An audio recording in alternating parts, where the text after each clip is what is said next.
Well, welcome back into the Norfolk Cottage Garden. We're now into the last week in October and we have pushed our luck a little with these citrus lemon trees, leaving them out in the English countryside until the end of October, but I have kept an eye on the evening temperatures and frost warnings, and this year has been incredibly mild.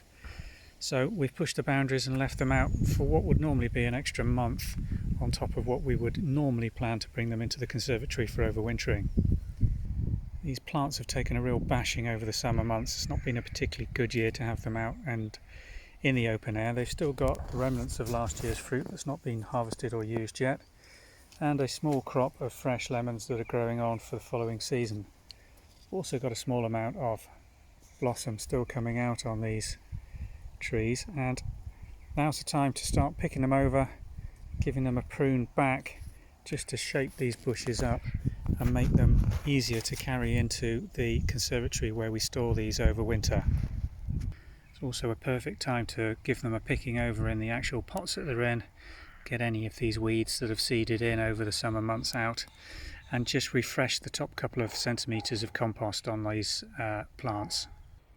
We are going to cut these back around about a third of the new growth. Now that does mean that we are going to remove a lot of this blossom, which is a little bit of a shame, but by just bringing these into the conservatory and the temperature rise that they'll experience by doing that, we'll bring them back into flower again, and new growth will usually come out between now and the end of November before they go into their proper hibernation period over the short daylight days of winter.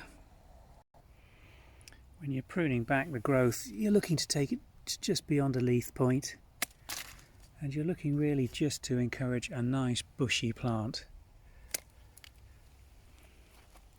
Also helps keep them a manageable size. So if these get too big, they are quite tricky to store in the conservatory over winter.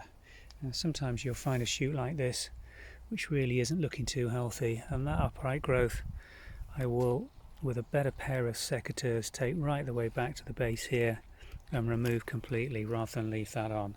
That's just going to naturally die back over the winter months, and you want to try and encourage healthy young growth and a bushy, vigorously growing plant. Well, we've now positioned these lemon trees inside the conservatory where they will spend the next 3 to 4 months over winter, and they will be quite happy in here. It is not heated, but it is relatively frost free. They live alongside with the geraniums and other plants that quite happily stay in here without any background heat. We've tidied up the compost that these lemon trees are growing in and just refreshed it slightly with some fresh citrus specialist compost. You'll see we've cut the plants back just to form nice canopies and to make it easier to actually bring them through into the conservatory because the door's quite narrow. Now we will cut back on the watering of these and keep them on the dry side over the next few months, but also keep an eye on them that they don't get soft at all.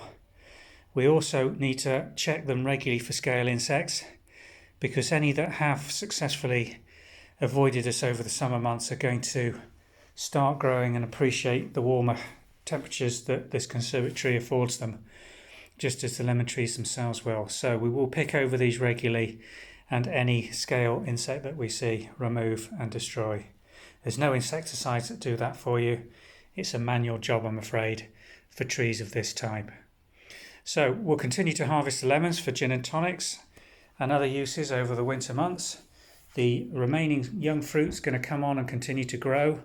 I fully expect these to be back in flower in about 6 weeks, because the rise in temperature and better conditions in here will really give them a boost. So we'll get the beautiful lemon scent from the flowers to enjoy just on the run up to Christmas. And they'll sit, as I say, quite happily here until the dangers of the late frosts in spring have finished and we can take them once more out into the garden for the next summer.